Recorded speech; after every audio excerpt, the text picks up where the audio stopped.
was a major shock to have someone shot like that, and in such a cowardly manner. La France a été choquée, vraiment choquée. Dulcie must have been on to something. To assassinate 80 person in a foreign country is a very big decision for these guys. They could do it in Africa, and they did it quite a lot. Pourquoi on l'a tuée, elle? Why? Why Dulcie at that time? Parce que la vraie question, c'est pas qui, c'est la question pourquoi. A cold case brought to life. South Africa had made a deal with France for nuclear power. So from the 70s onwards, we were monitoring South Africa's nuclear weapon capability. Our nuclear program was a huge secret, probably the biggest secret. R5 trillion was spent between the mid-70s and the early 1990s. If Dulcie September had stumbled across the network of money and weapons and intelligence agents that were supporting the apartheid regime at the time, there's no doubt that she would have been an obstacle to some of those powerful players. We found that a 17-kilogram bomb was placed on the door of our office, timed to blow us up on Monday morning at 9. The apartheid regime had agents all over. You had to be looking over your shoulder all the time. There was definitely decisions made about targets. People were actually on the type of a target list. 30 years of searching for answers.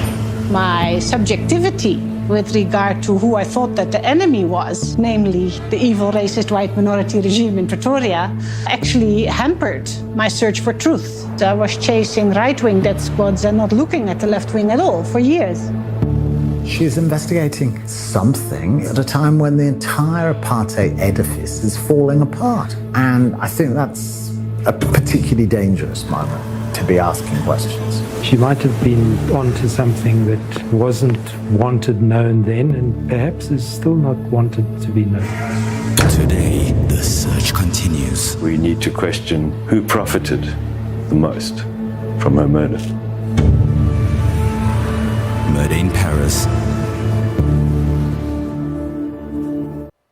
Well, Murder in Paris will be broadcast on SABC3 this weekend. It records the life of activist Dulcie September and her assassination in Paris. That was on the 29th of March 1988. Murder in Paris was directed by award-winning filmmaker, also produced by Enver Samuels. He joins us now. Enver, thank you for being with us. Let's talk about Dulcie September first. The woman shot 5 times in the head on the streets of Paris. Apparently that evoked quite a reaction in France. But what about her legacy here in South Africa? Has she been remembered enough? Thank you for having me. Dulcie September is not remembered enough in South Africa, which is very unfortunate. She's very well remembered in France. When you look at the archive footage we got from French television, and you see the funeral procession, there are literally thousands upon thousands of people lining the streets of Paris in outrage at her murder. But in South Africa, for some reason, Dulcie September's name has been almost erased from our lexicon. So she made really good impressions on the French people in a fight against apartheid. But in South Africa, unfortunately, her name is not that well known. Yeah. And why is that? And why is it important to you to revive her legacy now? I think paramount for me is for the family, to give the family some sort of closure and to give the family some sort of recognition of who Dulcie September was. And you know, it's important to unerase Dulcie September. There are a lot of heroes and heroines of the freedom struggle that have not got the credit that they deserve, and this is an attempt to give Dulcie September the credit that she deserves. And her assassination, a mystery. How far have you gone in attempting to solve that mystery in this documentary? Well, the lady that you see towards the end of the trailer is the Dutch investigative journalist called Evelyn Koenig, who wrote a book on Dulcie called Incorruptible. And she's had that a 30-year quest to try and unearth the mystery behind the killing of Dulcie September. So I tell the documentary of the mystery of Dulcie September's assassination through Evelyn Koenig's eyes. And she has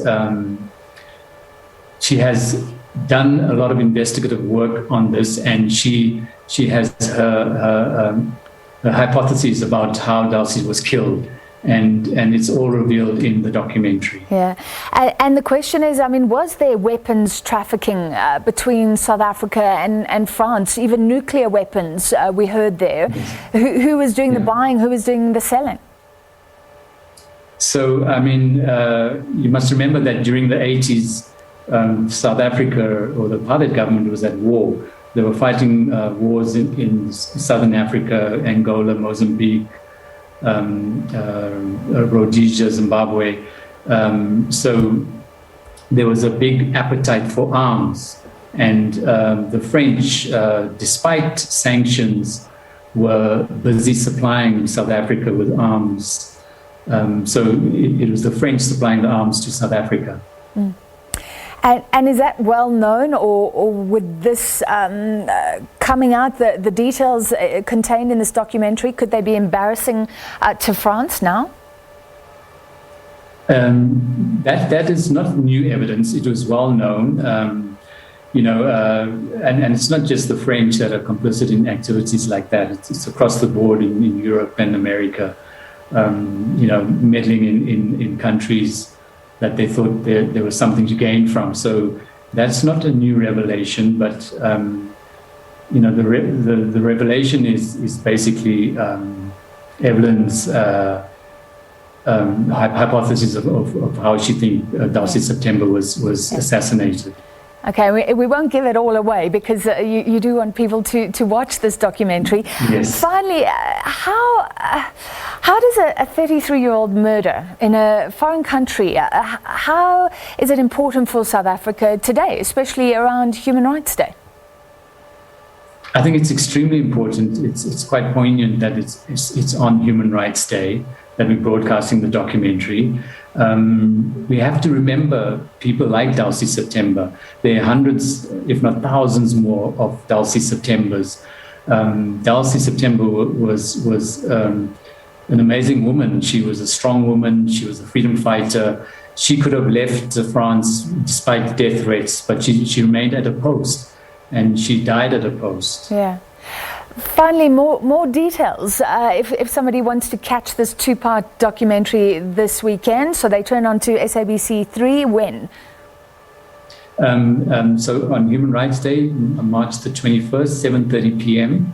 And it's a two-parter, so the second part would be 7 days later on the 28th of March, same time.